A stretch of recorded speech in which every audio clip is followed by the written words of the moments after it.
आपल्याला दुष्काळी भागाची व्यथा दूर करायची होती। बंधू भगिनींनो, आज देखील आपण पाहू शकतो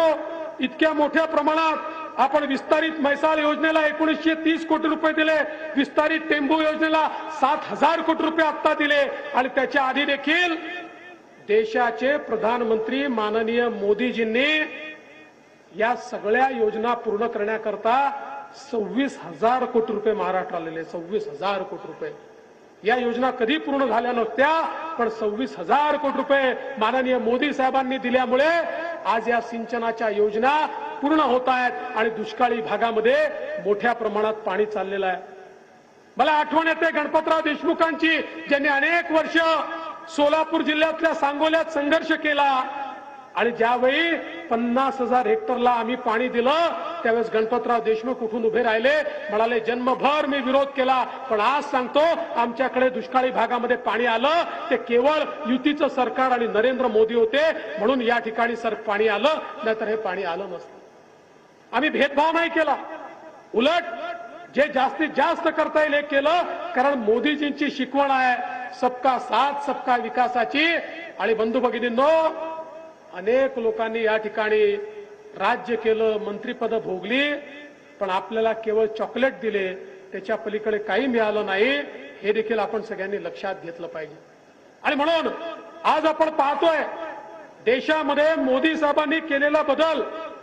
मोदीजींच्या नेतृत्वामध्ये आज आपल्या देशामध्ये 20,000 लोक जे झोपडीत राहायचे ते पक्क्या घरात राहायला आले, 50,000 लोक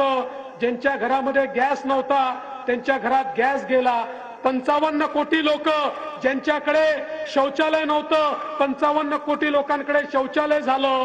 60 कोटी लोक ज्यांच्या घरामध्ये शुद्ध पिण्याचं पाणी जात नव्हतं, आमच्या महिलांना हंडा घेऊन विहिरीवर नाहीतर नदीवर जावं लागायचं, त्या 60 कोटी लोकांकडे पिण्याचं पाणी गेलं। 57 कोटी लोकांकडे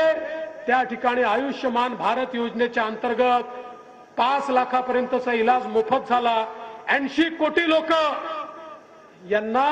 2020 सालापासून मोदीजी मुफ्त रेशन देत आहेत आणि 2029 सालापर्यंत पुढचे 5 वर्ष हे मुफ्त रेशन या 80 कोटी लोकांना देण्याचा निर्णय हा मोदीजींनी घेतलेला आहे। आज आपण पाहू शकतो समाजामध्ये